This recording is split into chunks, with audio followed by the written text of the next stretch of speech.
Muy buenos días a los radioescuchas que nos sintonizan en las frecuencias de Telemetro Radio, a quienes nos ven por streaming a través de Metcon Go, así como en RPC Televisión, en señal de televisión digital terrestre, y a los miles de cibernautas que desde cualquier parte del planeta, ya sea en vivo o en diferido, nos siguen a través de las plataformas de Telemetro Cuarto Poder en YouTube. Bienvenidos a la emisión de hoy, martes 3 de junio del año 2025. En materia internacional tenemos que la segunda ronda de negociaciones entre Rusia y Ucrania en Estambul concluyó sin avances hacia un alto el fuego, aunque permitió acordar el intercambio de prisioneros, heridos, jóvenes y cuerpos de combatientes caídos.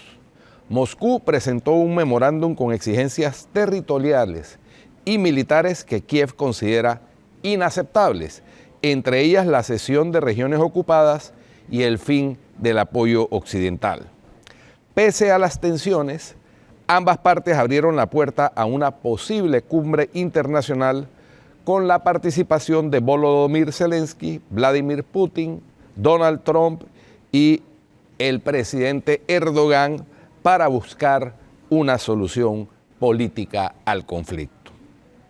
Por otra parte, la Unión Europea se prepara para responder al nuevo arancel del 50% impuesto por los Estados Unidos sobre el acero, medida anunciada por la administración de Donald Trump que podría encarecer productos claves en ambos lados del Atlántico. Mientras, Bruselas considera contramedidas que entrarían en vigor el 14 de julio. A todo esto continúan las negociaciones con Washington, pero en un contexto de tensión comercial. Paralelamente, crece la preocupación por el déficit fiscal estadounidense, ya que los recortes impositivos y el aumento del gasto proyectan una deuda sin precedentes desde la Segunda Guerra Mundial, según informes económicos recientes. Por último, la Suprema Corte de Justicia de México tendrá una mayoría afín al gobierno de izquierda, según el escrutinio publicado la noche de ayer lunes, con el 87% de los votos de la inédita elección de jueces que se realizó con escasa asistencia a las urnas, un 13% apenas del electorado convocado. El máximo tribunal es la joya de la corona de los comicios, que fueron impulsados por el oficialismo con el argumento de abatir la impunidad en el país, aunque sus detractores abren la puerta a que políticos y criminales controlen a los jueces y magistrados. Hugo Aguilar, un indígena mixteco y ex asesor de la antigua guerrilla zapatista, se perfila como presidente de la Suprema Corte de Justicia de la Nación. Abogado con maestría en Derecho Constitucional, Aguilar contabilizaba el mayor número de sufragios, superando a Lenia Batres, ministra en funciones de la Suprema Corte, quien ha respaldado sistemáticamente las posturas del gobierno. Escrutado el 87% de los sufragios, como dijimos, las más altas votaciones corresponden a candidatos propuestos por el gobierno y el Congreso, dominados por la coalición de izquierda. Según el conteo de votos, con un corte a las 19:10 de ayer, Aguilar Ortiz mantiene una delantera de preferencia para presidir el máximo tribunal con un total de 4.514.157 votos. En segundo lugar, la ministra en funciones, Lenia Batres Guadarrama, lleva un total de 4.282.538 votos, detalló el diario local El Universal. El máximo tribunal estará integrado por 9 ministros, 5 mujeres y 4 hombres. La elección tuvo una participación de entre 12% y 13% de cerca de los 100 millones de electores, según el Instituto Nacional Electoral. Pero estos comicios no requerían un umbral mínimo para ser considerados válidos. Eso es lo más destacado en materia internacional, Atenógenes. Guido, lo de la operación Telaraña de... No, eso es una sensacional. Sí, exactamente. O sea, y no sé si usted que nos escucha y nos ve, yo creo que hablaste por encima del tema, pero hay que destacar cómo evoluciona la guerra entre Rusia y Ucrania. Ucrania le devolvió ayer la pelota a Rusia, antier, perdón, porque esto fue el domingo. Con una operación llamada Operación Telaraña, en donde se ha demostrado, o mejor dicho, se demuestra que ahora en el siglo XXI el nuevo escenario de confrontación no necesariamente es la fuerza bruta, la que ha aplicado hasta ahora Rusia, enviando muchos hombres, enviando muchas tropas, enviando mucho armamento superior tecnológicamente. Ucrania ha demostrado que con la utilización estratégica de los recursos, porque tiene muy pocos recursos, la construcción eficiente de esos recursos, se trata de unos drones artillados con un valor inferior a los $1.000, pero que utilizaron de manera muy estratégica en esta operación Telaraña, que tuvo una planificación aproximadamente de unos 18 meses, liderada por el propio Volodymyr Zelensky, logró anular 1/3 del total de los bombarderos de Rusia, en un movimiento sin precedentes y quizás que va a quedar para los anales de la historia bélica mundial, en función de los pocos recursos que tiene Ucrania, pero el poder utilizar esos pocos recursos de manera muy eficiente para poder anular al enemigo, en este caso Rusia.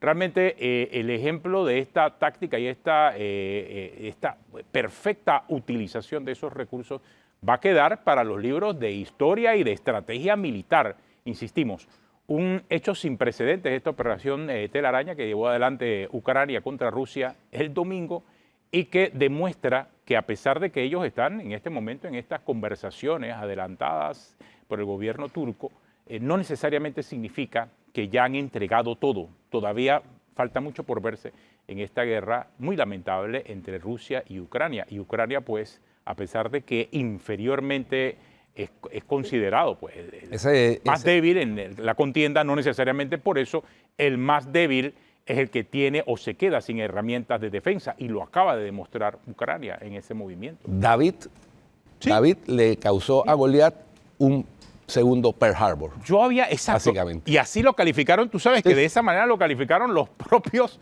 que Rusia tiene una gran cantidad de seguidores y a la vez también youtubers y a la vez también instagramers que las defienden. Y muchos de los instagramers y los youtubers calificaron lo que ocurrió el domingo como el Pearl Harbor ruso por la destrucción que provocó dentro de todo el equipamiento militar. Imagínense, 1/3 de todos los bombarderos fueron anulados por Ucrania. Obviamente este no es el punto final de la guerra, aquí va a continuar, pero es un golpe a la moral del ejército ruso y un golpe a la moral de Vladimir Putin, que sintió que la guerra de Ucrania era un asunto rápido, un viste de 2 vueltas, como se dice, y que iba a resolverla en pocos meses, y ahora resulta que el propio ciudadano ruso está viendo la guerra dentro de su territorio y ya comienzan a exigirle a Vladimir Putin respuestas. Y esto no lo deja muy bien parado dentro de la opinión pública rusa, en donde siempre lo han visto a él como el superhombre. Pues ahora no necesariamente así lo están viendo. Y no sé, hay que valorar ese impacto que pueda tener a largo plazo, ya que si Ucrania, un país como Ucrania, tuvo la capacidad de con estos drones atacar objetivos militares resguardados por Rusia, con la inteligencia que tiene Rusia, con los recursos que tiene Rusia, ¿qué otra cosa no puede hacer? O sea, ese es el punto de reflexión que puede estar en la cabeza de muchos ciudadanos rusos y dirigentes rusos que, bueno, hasta ahora pues han visto en Vladimir Putin su protector, pero no necesariamente creo que ese es el escenario que ahora tiene el señor Vladimir Putin. Sobre todo, Atenógenes, que como tú decías... Se ve vulnerable, ¿no? Como tú decías, esta guerra, al principio, al inicio, la gente en todas partes del mundo temía que fuera de corta duración por la desigualdad, la asimetría entre los dos contendientes. Sin embargo, Ucrania ha demostrado tener primero una determinación.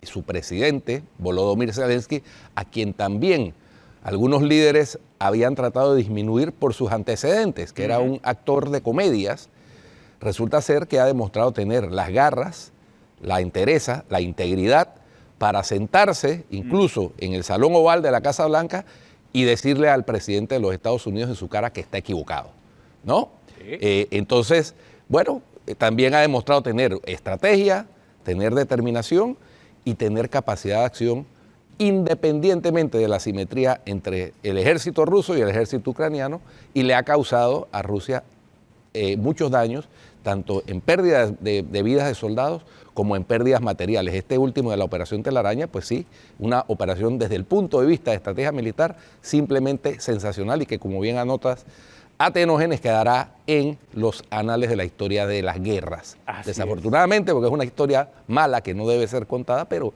son hechos que suceden, ¿no? Pero es el nuevo escenario de esa, sí, tú lo dices, la guerra, llamada guerra asimétrica, en función del recurso y en función de las tropas y en función de la capacidad militar que puede tener un país sobre otro, pero que al final termina siendo cambiada en función de la inteligencia del enemigo o del afectado, en este caso, disminuido, como es Ucrania. Creo que todavía no termina de escribirse esta historia. Pero bueno, volvamos acá al plano local, porque también hay todo un conflicto en ciernes en este momento en Bocas del Toro. Ayer hubo una muy buena intención, me parece a mí, de reanudar ese diálogo o de obtener esa conversación entre las partes. Se envió una comisión de alto nivel, fueron 6, 7 ministros a Bocas del Toro, pero la respuesta de los sindicalistas liderados por Suntrack, porque ahí ya Suntrack se quitó la careta, Guido. Bueno, Suntrack ya dijo, bueno, aquí estoy yo soy el que mando, yo soy el que decido, y como siempre, pues toma y trata de anotarse esa discordancia en medio de lo que ellos mismos estaban proponiendo como un diálogo. Ya me refiero a los trabajadores del banano. Pero aquí está lo que dice la dirigencia de Suntrack. Vamos a escucharla. No jueguen con la inteligencia de bocatoreños. No jueguen con la paz de bocatoreños. Somos una provincia de personas trabajadoras y luchadoras. Le damos 24 horas al ministro, a la ministra y al señor presidente que respondan el pliego de peticiones que vamos a hacer circular a través de las redes sociales. De lo contrario, nos vamos a ver forzados a tomarnos todas las instituciones públicas de esta provincia como una medida de hacia el pueblo por la falta de respeto hecho el día de hoy. Seguiremos en lucha, seguiremos de pie hasta derogación de la ley 462. Muchas gracias. Un aplauso, un aplauso.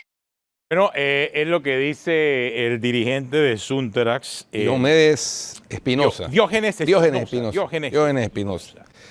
Ese es el mensaje de Diógenes Espinosa, dirigente del Suntrack. Bueno, aquí entonces ellos son los que establecen le dan un ultimátum, pues. Un ultimátum a los ministros y al presidente de que si no responden en un plazo de 24 horas, el pliego que van a hacer circular en redes sociales, no sé si ya lo hicieron circular en redes sociales, en 24 horas se tomarán las instituciones públicas de la provincia de Bocas del Toro. Ese señor ahí ha cometido varios delitos, ¿no?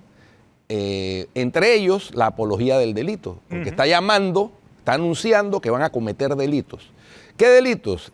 El artículo 360 del Código Penal establece una categoría de delitos que se llama contra los servidores públicos. Quien impida que un servidor público realice sus funciones comete ese delito. Entonces, tomarse las instituciones públicas en Bocas del Toro, aparte de ser un llamado a un alzamiento contra el gobierno, porque eso es como se puede calificar eso. Exactamente. Tomarse las instituciones del gobierno provincial es un alzamiento contra el gobierno. Ya de por sí eso implica otra categoría de delitos. Pero anunciarlo contra la seguridad interna del Estado. Así es, sí. Anunciarlo así en esa que les parece muy gracioso a los señores, y ahí veo penosamente que está uno vestido con los colores de Asoprof, debe ser dirigente provincial de la Asociación de Profesores, y otros que están ahí que no son identificables como de Suntrack, acompañando a esta declaración. lamentable lo que está sucediendo, lamentable. Y en el camino, la compañía bananera chiquita, pues ya anunció la liquidación del personal administrativo. Entonces parece ser, Atenógenes, que vamos a repetir la trágica historia de Puerto Armuelles. Por cierto, muy buen reportaje el de ayer en el noticiero estelar de Telemetro sobre el pueblo fantasma de Puerto Armuelles. Muy tremendo reportaje de Celidet Cortés, es cierto, en Telemetro Reporta Estelar. También en Bocas, Suntrax obviamente ya se quita la máscara. Ya sabemos entonces que el Suntrax, porque es que no apareció Francisco Smith. Hasta ahora había aparecido era Francisco Smith, pero ahora aparece Diógenes Espinosa del Suntrax. Y como tú dijiste, había identificado a algunos dirigentes de Asoprof. Entonces vemos aquí toda una organización que está secuestrando toda una provincia, porque nadie me va a decir a mí que el Suntrax representa a Bocas del Toro. No, ellos tienen secuestrada la provincia de Bocas del Toro. Tienen secuestrada, como en su momento, en el 2022 y 2023, secuestraron el país, secuestraron la ciudad de Panamá. ¿Quién era Suntrax? Bueno, ahora están haciendo lo mismo en Bocas del Toro, porque parece que es el último reducto que le queda. Y es lo que ellos quieren instaurar, anarquía. Quieren simple y sencillamente tomarse el poder por la fuerza, porque el anunciar que se van a tomar las oficinas públicas es tomarse el poder. No hay otra forma de poder describirlo, pero conversamos esta mañana con la ministra de Trabajo, Jacqueline Muñoz, que estaba allí, fue parte de esa comisión de alto nivel. Vamos a escuchar sus declaraciones que dio esta mañana en la edición matutina de Telemetro Reporta. La vimos ayer en la conferencia de prensa, vimos también los pronunciamientos que se están dando allá en Bocas del Toro. Está una situación realmente compleja. ¿Qué va a pasar en Bocas del Toro entonces? Bueno, buenos días, Atenógenes, Hugo. Bienvenida. Gracias. Bueno, la verdad es que es muy lamentable lo que está pasando en Bocas del Toro, toda vez que nace de una intransigencia de algo que no saben que quieren. Es muy difícil, nosotros tuvimos 3 semanas en Bocas del Toro seguidas. No era que viajábamos a Panamá, y las veces que vinimos a Panamá fue de forma intermitente a presentarle al gabinete cómo iban los avances de esa mesa en la que trancados no aceptaban nada. Aquí nosotros tenemos todos los documentos de todas estas 3 semanas en donde se pusieron planes robustos, atención médica, un montón de factores. Principalmente ellos hablaban de que la ley 45 de los bananeros se había visto afectada. Fue muy difícil explicarles. El director Mon nos acompañó durante 3 días en Changuinola y el equipo técnico de él, y le explicábamos, mira, el texto único de la ley no ha salido, para ese momento no había salido, pero aquí están tus artículos, no los vas a ver reflejados en este momento porque eso no se modificó o eso no se tocó.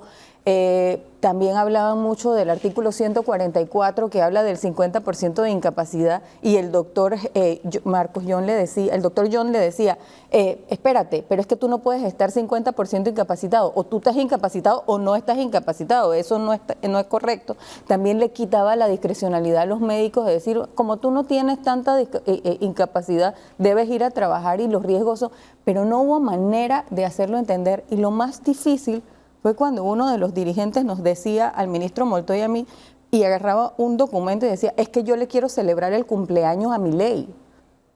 Era una cosa muy, muy, muy fuerte, la verdad. Yo le quiero celebrar el cumpleaños, ok, vas a celebrar el cumpleaños a tu ley, vamos a sacar de la ley y vamos a ponerte la ley 45 de vuelta como la tenías, pues. Ok, eso aceptaron. Y de hecho se firmó un acta donde todos firmaron aceptándolo, y pero me abres las calles. No, nosotros vamos a abrir de forma parcial. No, me abres las calles. Nosotros presentamos la ley, pero tú debes abrir las calles porque estás afectando a terceros. Mira, ayer cuando nosotros llegamos a Changuinola me percato que tengo una llamada perdida y llamé al director laboral de la empresa, y no se trata que solo sea de la empresa, se trata de que esa es una de las empresas que más empleo genera en esa provincia. Y cuando llamamos me dice, ministra, nosotros el viernes terminamos de sacar a los 60 administrativos que nos faltaban, y esta semana le estaremos presentando los 1.600 trabajadores, la autorización de despido de los 1.600 trabajadores adicionales. La actividad ya no existe. Ayer en la mesa nosotros conversábamos, hicimos una parte. Bueno, creo que la ministra de Trabajo confirmó varias cosas. Uno, la disposición que había de conversar. ¿Ah? Dos, la actitud obtusa de los dirigentes que estaban allí. La sorpresa también de encontrarse con la dirigencia de Suntrax, con el ultimátum que le presentaron al gobierno. Pero lo más lamentable de todo es la extinción de la actividad laboral por la que supuestamente ellos habían comenzado esta protesta. O sea, la principal empresa, la principal empleadora del trabajador de banano en Boca del Toro termina yéndose. Y eso realmente es lo más lamentable de esta situación en Bocas del Toro, Guido. Eso es lo más lamentable. Sí, no, ya te digo, repitiendo la trágica historia de Puerto Armuelles. Y ahora ya no va a ser solo el señor Francisco Smith el responsable, ya se suma Suntrax a la cadena de responsabilidad y por lo que veo también a Soprof, porque ahí en la imagen al lado del señor Diógenes Espinosa estaba un dirigente vestido con la camiseta que distingue a los miembros de Asoprof, ahí lo tienen, ahí se puede apreciar. Entonces, estas personas van a ser los responsables de esa tragedia que se va a dar en Bocas del Toro, en donde mantienen secuestrada a la población, a los comercios. Ayer en una reunión de la Embajada de Italia a Tenógenes me encontré con un hotelero de Isla Colón y me reconoció y me fue a saludar, yo no lo conocía, se presentó y me dijo que por favor enviara el mensaje de la situación dramática que están viviendo todos los negocios de turismo en Isla Colón, donde ya no hay diésel, ya no hay combustible, ya no hay insumos, los hoteles están vacíos o cerrados. Increíble. Y eso genera desempleo y pobreza. Eso sí genera desempleo y pobreza, que parece ser el propósito de estas protestas, para generar caos, para generar malestar. Así que bueno, es muy lamentable la información, muy lamentable lo que está pasando en Bocas del Toro. Y ayer circuló a Tenógenes un video en redes sociales que confirma lo que denunció el periodista y abogado Zenén Briceño, sobre cómo le están pagando a las personas que protestan y cierran calles en diferentes partes del país. Y ya lo habíamos dicho nosotros aquí, eso no es gratis. Eso se sientan ahí, les llevan alimentos, los suplen y además le pagan en efectivo.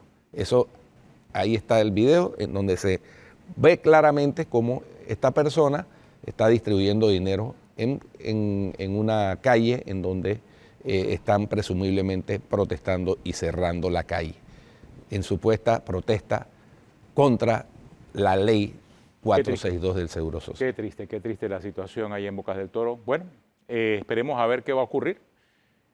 Debe ser un día importante y de definiciones lo que pasa ahí en Bocas del Toro. Nosotros tenemos una pausa, regresamos en breve. Aquí en Cuarto Poder vamos a hablar hoy de economía, vamos a hablar de educación también en unos minutos. Quédese con nosotros.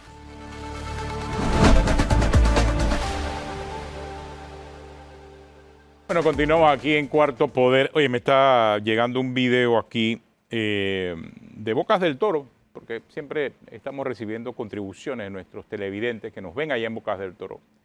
Nos escuchan y prueba lo que nosotros estábamos hablando más temprano.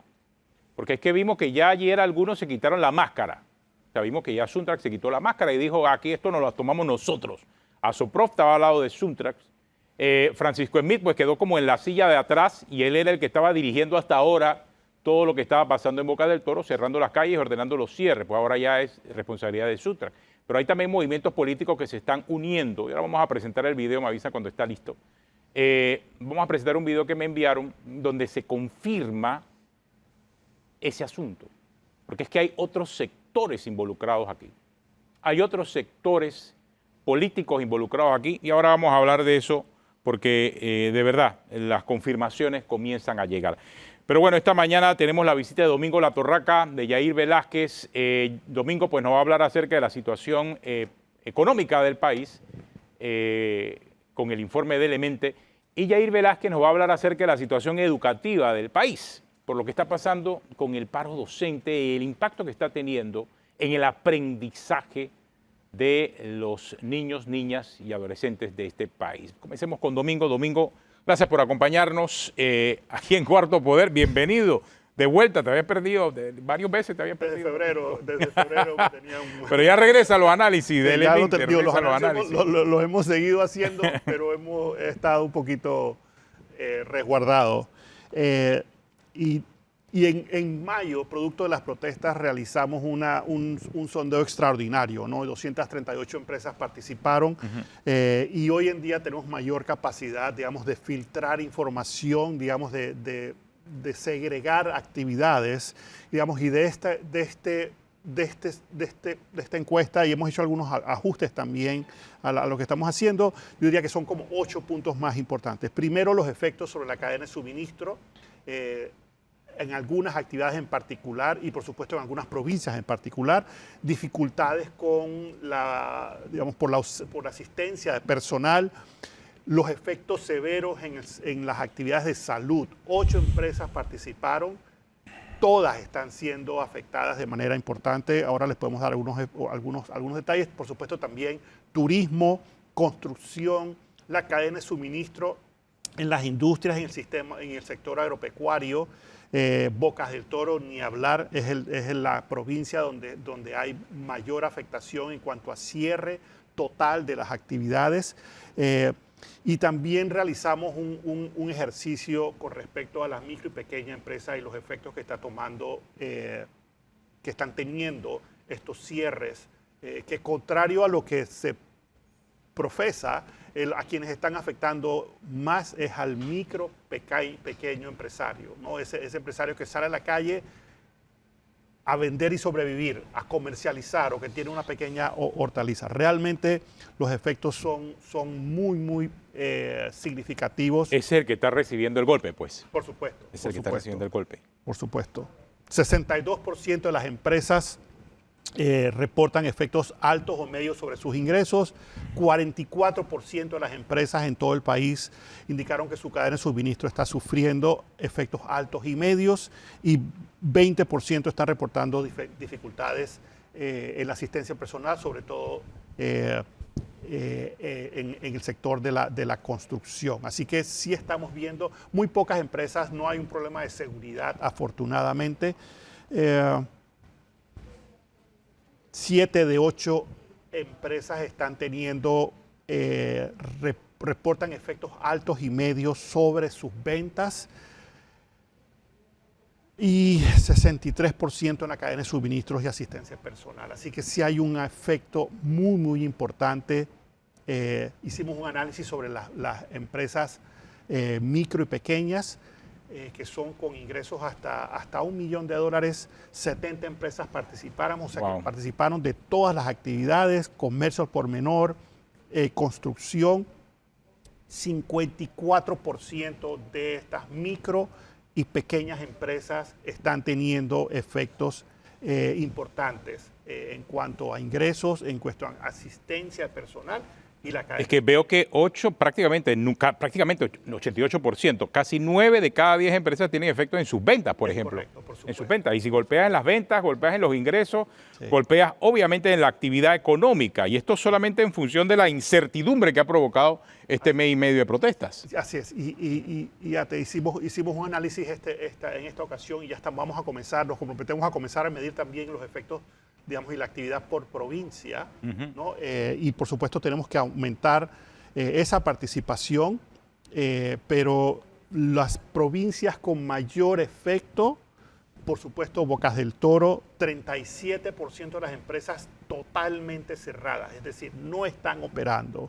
En Chiriquí, cerca del 10% de las empresas reportaron cierre total. El 10% de las empresas, ¿no? Y en Panamá, 6% completamente cerradas, sobre todo en algunas empresas de la construcción, ¿no? Como saben, reportamos, le pedimos a nuestros participantes que comenten, ¿no? Y recibimos 33 comentarios, más del 70% comentarios negativos. El empresario micro, pequeño, está frustrado porque no puede transitar libremente, no puede mover su mercancía, no puede entregar los insumos de salud. Hicimos tú sabes, como le metimos la lupa a las 8 empresas del sector de salud y todas están reportando efectos de logística en su cadena de suministro, por supuesto en ingresos, el no poder, están frustrados porque no pueden entregar los insumos a los hospitales y centros de salud. Lo que es impresionante, Domingo, y ahora también me imagino que vas a hablarnos de eso, es que después de la exportación de cobre, la exportación de banano se había convertido en el principal rubro de exportación. Teniendo en el año 2024, aquí la información que nos trae Domingo, quizás el año más, el mejor año. Se habían pasado 24 años para que la exportación de banano se pusiera al mismo nivel del año 2000, que había sido nuestro mejor año.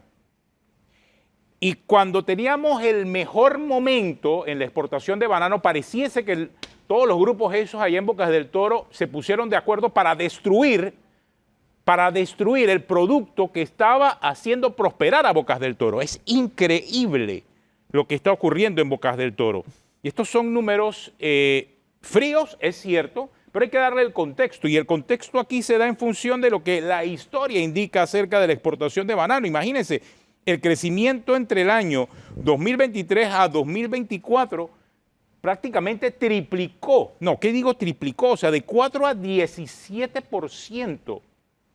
3 veces más de crecimiento en un año en la exportación de banano, en el que era, pues hasta el 2023, el segundo rubro en importancia, siendo el primero el cobre. Ya el cobre sabemos todos lo que ocurrió con el cobre, o sea, la caída por la exportación de cobre, la pérdida de la exportación de cobre provocado por las protestas del año 2023 fue de más de 2.000 millones de dólares. Más de 2.000 millones de dólares en exportación.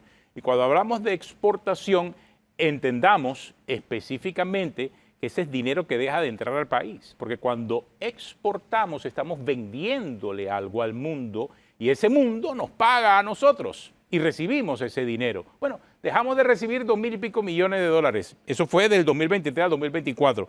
Bueno, el banano en el año 2024, según la información que me trae Domingo, había tenido un repunte importantísimo. 160 millones estábamos recibiendo en exportación. Ese es dinero que estábamos vendiéndole al mundo y el mundo nos estaba pagando ese dinero a nosotros. ¿Qué resulta también? Ya cerró la empresa. O sea, el cierre de la empresa en Bocas del Toro obviamente va a traer, además de la crisis de empleo, una crisis económica, porque ese impacto de ese dinero que no va a estar recibiendo el país se va a ver reflejado en toda la economía que nos circunda. De verdad que es algo que no termina uno de entender en función de unas protestas que no tienen ningún tipo de sentido y que un día te dicen una cosa y al día siguiente te la cambian para otra. O sea, es una arena movediza de opiniones, de intereses y de posiciones políticas que nadie termina de entender en este país, Domingo. Muy triste. Es sumamente frustrante, sí. Antenógenes. Una de las primeras lecciones de mi maestro en economía, que fue Marco Fernández, una conversación abajo de un palo de mango afuera del Conec, me dijo: Domingo, exportar para crecer. Sí. Panamá crece cuando exporta. Claro. Nosotros exportamos servicios muy bien, pero nuestros bienes, la exportación de bienes es clave para traer recursos, plata al país y para generar empleo.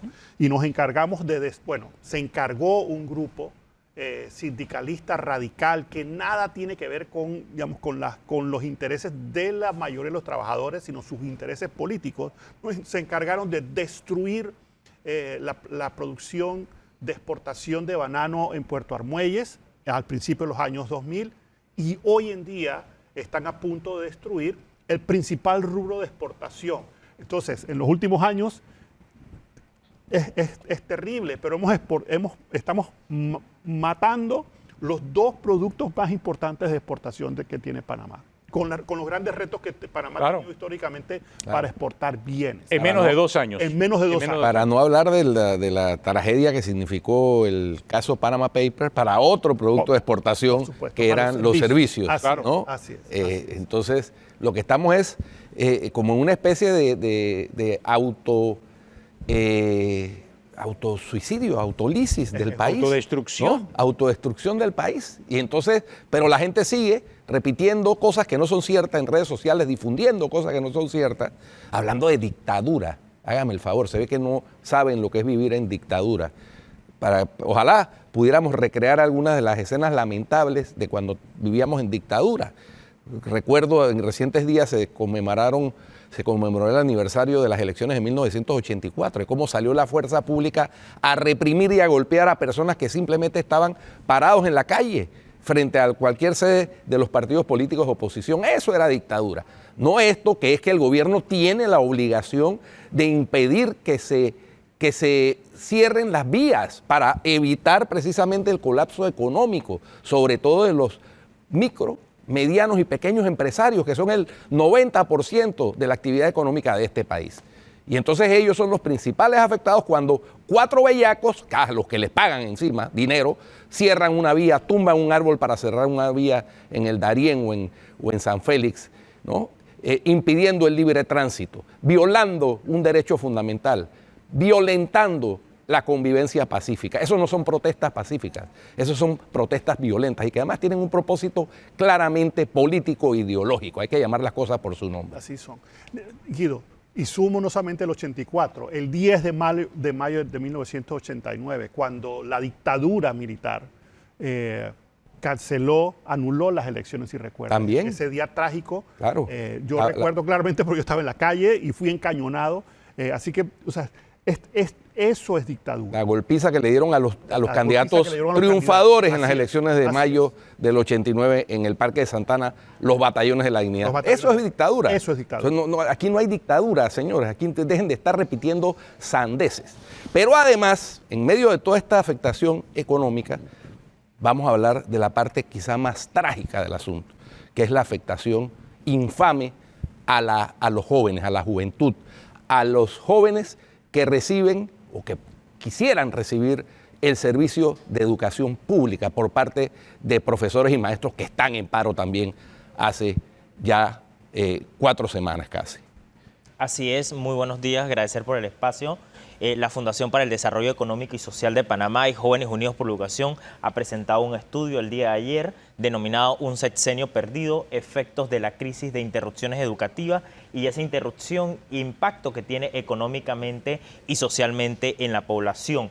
Hay que indicarlo que este estudio que nosotros hacemos y presentamos hace un análisis desde el año 2020 al año 2025 de cuántas interrupciones educativas hemos tenido. Entre los primeros años 2020 y 2021 tuvimos las interrupciones del proceso de enseñanza-aprendizaje producto de la pandemia de la COVID-19 y que eso prácticamente suma 380 días de clase. Posteriores tuvimos el cierre en 2022 de alrededor de 25 a 40 días sobre una crisis social que tuvimos. En el año 2023 nuevamente tuvimos otro cierre producto de el contrato minero en el que tuvo una afectación de 40 días. Y actualmente en el año 2024 no tuvimos esa parálisis del sistema educativo, pero en este año 2025 sí lo estamos observando, cuando por ejemplo vemos que ya llevamos 4 semanas de cierre y que eso equivale a más de 25 días perdidos. En total, Panamá ha perdido 490 días de clases, que para un estudiante que ingresó en 7º grado en el año 2020 representa el 40% de su secundaria perdida. Y eso hay que mencionarlo porque ya teníamos grandes deficiencias en el sistema educativo que no garantizaba que ese acceso a educación tuviese ese joven y tuviesen las competencias mínimas como lo han señalado las pruebas internacionales. Es muy importante destacar que en este estudio nosotros solamente hacemos el análisis de la pérdida de clases que han tenido esos estudiantes, pero no profundizamos en esas experiencias de aprendizaje que puede tener el estudiante, cosas que nosotros no realizamos y no hacemos análisis porque sería ya una cuantificación enorme y una pérdida para el país. Hablamos de que, por ejemplo, si el calendario escolar, que comprende 190 días, es efectivo, si la jornada escolar diaria es completa, sabemos que entre la escuela particular y la escuela oficial hay una gran diferencia. Por ejemplo, un chico que acude a una escuela pública solo recibe 37 minutos de clase diarias versus un estudiante de escuela particular que tiene una jornada de alrededor de 45 a 50 minutos por materia, e incluso cuando visualizamos eso, la escuela particular tiene alrededor de 7 horas versus la escuela pública que tiene 4 horas. En estos datos que nosotros también presentamos de este informe hablamos un poco de lo que ustedes mencionan del tema de empleo y hacemos un análisis de que producto de todos estos cierres y efectos estamos generando alrededor mensualmente 1.000 jóvenes que ni trabajan ni estudian y estamos creando una precarización del empleo. Lo veíamos con las cifras de Mitradel y las correlaciones que hacemos en este análisis en el que los jóvenes pasaron de tener empleo, de ese desempleo juvenil del 15% a un 17% y en la actualidad, antes de la crisis que tuvimos de este impacto, prácticamente los jóvenes estaban teniendo alrededor del 50% de empleo informal en 2019 y actualmente estamos en un 60%. Hay que destacar que por cada 100 días de clases perdidos, la informalidad juvenil aumenta en 1.59%. Se suman más de 5.929 jóvenes que ni trabajan ni estudian en el sistema educativo y la probabilidad de empleo formal se reduce. Hay que mencionar que por cada empleo formal perdido se generaron alrededor de 3 empleos públicos, pero 9 más son informales. O sea, y estamos viviendo una situación y esta es la estadística que tenemos ahí en pantalla, o sea, de un país que fue el que más clases perdió durante la pandemia. Así si mismo nos comparamos con México, Colombia, Chile y el resto de los países de la OCDE, o sea, Panamá perdió casi el triple de lo que perdieron los países de la OCDE y el doble de lo que pudo haber perdido México o Colombia, 380 días sin clases. Entonces venimos con este arrastre, Yair, que realmente termina afectando a 2 generaciones mínimos aquí. Exactamente, y que eso tiene grandes consecuencias a largo plazo cuando nosotros, por ejemplo, analizábamos no solamente el deterioro del mercado laboral, hay que indicar que hay una precarización de ese mercado laboral en 1.7, que hablamos de la reducción en salarios juveniles. Estábamos rondando alrededor de 700 y algo, el joven ahora va a tener menos ingresos salariales e incluso cuando se analiza que el joven debido a la pandemia iba a tener esa precarización en recibir menos del 12% a nivel de toda su vida en esa parte. Hablamos también que el poder adquisitivo se va a reducir en un 4.9% y habrá una brecha salarial entre los jóvenes y los adultos. Por ejemplo, también la afectación del Producto Interno Bruto. Hablamos de que eso va a reducirse en 4.2% y que va a tener un impacto de alrededor de 797.5 millones anuales en costo. Y el joven, para una movilidad social de ingresos más bajos, va a tener grandes deficiencias para poder salir de extractos de la pobreza extrema y pobreza en términos generales. Hacíamos también una correlación del empleo juvenil informal. En 2019, como les mencionaba, el joven antes de la precrisis tenía un 52%. Actualmente hablamos de que en 2024 hay un 60% de empleos informales y jóvenes que no están teniendo las competencias elementales, jóvenes que no están ingresando al mercado productivo y son jóvenes que estamos condenando, hipotecando a no recibir una pensión digna. Al final del día son jóvenes que no cotizan. Hablamos de los sistemas per se de si generamos un sistema de cuentas individuales o, por ejemplo, un sistema de cuentas un poco más sociales, por así decirlo. Entonces, al final del día, estábamos teniendo un gran arrastre porque el joven no cotizaba y no podía garantizar la pensión a un adulto mayor.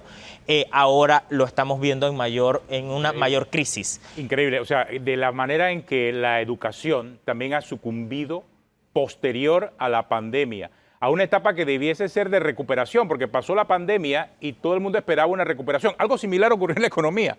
O sea, pasó la pandemia, todo el mundo esperaba la recuperación, y cuando todo el mundo esperaba la recuperación, el resultado fue peor. O sea, porque por lo menos en la parte económica teníamos la oportunidad de que el país siguiese exportando y obtener recursos para poder crecer. Pero hemos destruido la exportación, la del cobre primero y después la exportación del banano, y parece que están con el objetivo, y tienen el objetivo muchos de estos grupos, de terminar de destruir todo lo que queda de la economía de este país. Algo similar está ocurriendo en la educación, y qué coincidencia que en ambos sectores hay un vaso comunicador, Guido. ¿Quién es? Suntrax, Asoprof, o sea, los mismos protagonistas de la historia. Parece que ellos son los que están llamados a terminar de destruir lo poco que queda de crecimiento de este país. Ellos dos, más muchos políticos que también se están sumando en esta actitud. Políticos de partidos tradicionales y de partidos nuevos que no están viendo ni siquiera la estadística dura del efecto que está teniendo esto en la economía y en la educación de nuestro país. Mira, y aquí para prueba un botón, porque lo había prometido, un video que me enviaron acerca de quiénes son los que están también detrás de las protestas ahí en Bocas del Toro. Esto me lo enviaron de Bocas del Toro para que no se coman engaños, para que ahora la presencia de Suntrack, sí, Suntrack es uno de los protagonistas, es cierto. Asoprof, como muy bien señaló Guido, es otro de los protagonistas, más la gente del Sindicato de Trabajadores de la Industria del Banano, pero miren también quiénes están en este proceso, porque hay partidos políticos. Vamos a ver el video que me enviaron.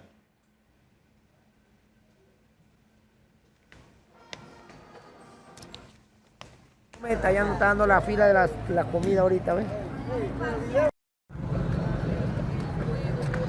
Bueno, aquí nos dio realizando meta, ya tú no bebes.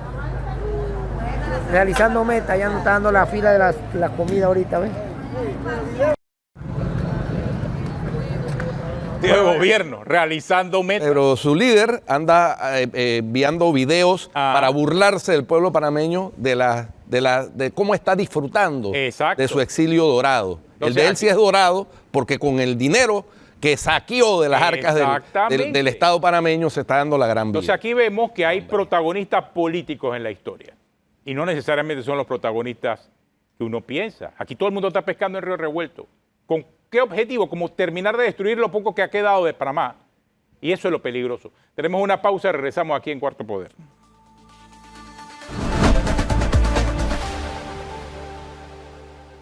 Continuamos en Cuarto Poder esta mañana tratando de presentar la información objetiva, data dura acerca de las consecuencias de las protestas en lo económico y en lo educativo. Aquí dos especialistas conversando con nosotros, Domingo Latorraca, Yair Velázquez. Por un lado, los números económicos, que realmente la economía es transparente. O sea, si no haces esto, va a tener tu consecuencia inmediatamente y lo estamos viendo reflejado. Y en la educación quizás hay un componente subjetivo, pero también en cuanto a los tiempos perdidos y en cuanto a la falta de ese aprendizaje, también se ha cuantificado de manera muy específica por Yair Velázquez, que nos acompaña. Domingo, pero realmente a nivel económico el golpe que se está recibiendo se siente en la economía ralentizada en todos estos días. Por supuesto que sí, y tiene mucho que ver, digamos, con la confianza que necesita el empresario micro, pequeño, mediano, grande, tanto nacional como extranjero, para invertir, para generar empleos, para apostar, seguir apostando por Panamá. Yo recuerdo que Panamá siempre ha sido un puerto seguro en medio de las tormentas en la región. Ahora nosotros estamos autococinándonos por estar, digamos, aceptando que estos grupos radicales, que nada tienen que ver con la protesta genuina, porque creo que en una democracia debemos respetar la protesta genuina, pero estas personas están apostando por destruir nuestro sistema económico, destruir nuestras libertades. Es absurdo, Atenógenes, que sigan mintiendo sobre los cambios a la ley de seguridad social, ¿no? Esta ley nueva fortalece el gobierno corporativo, que es la junta directiva, que ha estado secuestrada por gremios. Introduce cambios para mejorar la prestación de servicios de salud. ¿Quién no se ha quejado por los servicios de salud de la Caja del Seguro Social? Mi abuelo murió en una cama esperando servicio de salud en la Caja del Seguro, en un hospital en la Caja del Seguro Social.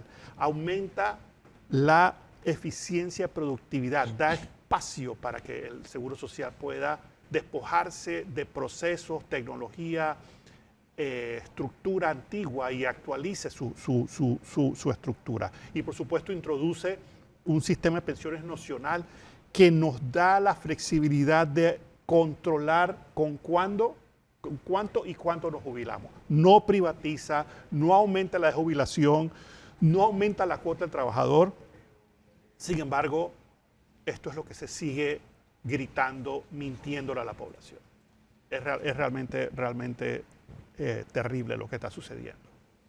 Además del impacto económico, también está el impacto educativo. Yo hablaba con Yair de que aquel niño que comenzó en el 2020 su educación primaria, primero recibió el efecto de no poder estar con sus compañeros para aprender a leer y a escribir. Así es.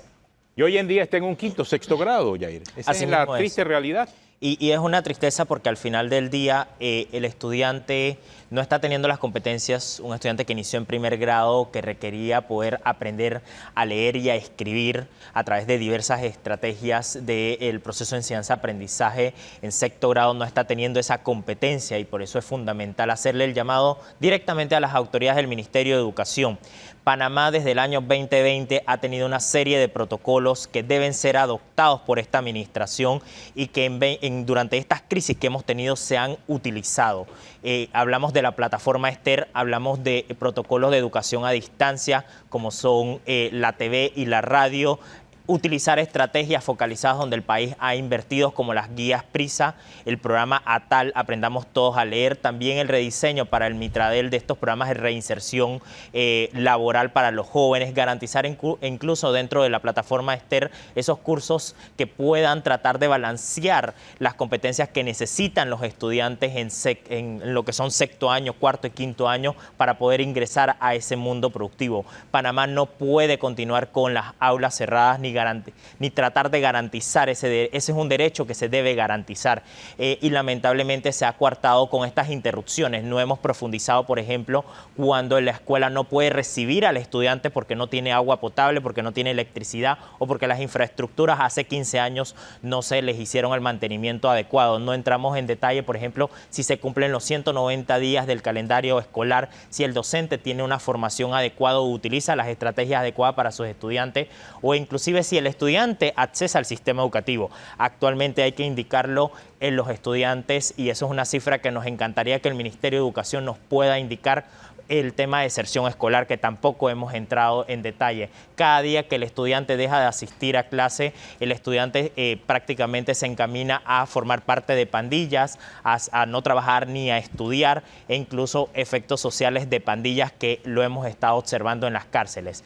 Ese llamado al Ministerio de Educación a utilizar estas estrategias y también a los docentes a regresar a las aulas de clase. Ustedes, los docentes, han logrado consensos muy importantes en el Compromiso Nacional por la Educación y que esperamos que las autoridades del Ministerio de Educación respeten y que se implementen estos acuerdos para garantizar ese acceso a educación de calidad, equitativa e inclusiva a la que aspiramos. Bueno, muchas gracias, Yair, por acompañarnos. Yair Velázquez esta mañana ha estado con nosotros explicándonos estos temas educativos. También nos ha acompañado Domingo Latorraca, la parte económica también y el impacto que está teniendo todas estas propuestas. Y la relación que tiene la parte educativa a futuro con la parte económica. Muchas gracias por su presencia. Se nos acabó el tiempo. Si usted sigue en Telemetro Radio, siga con los muchachos del brunch y en RPC Televisión la programación regular. Hasta mañana.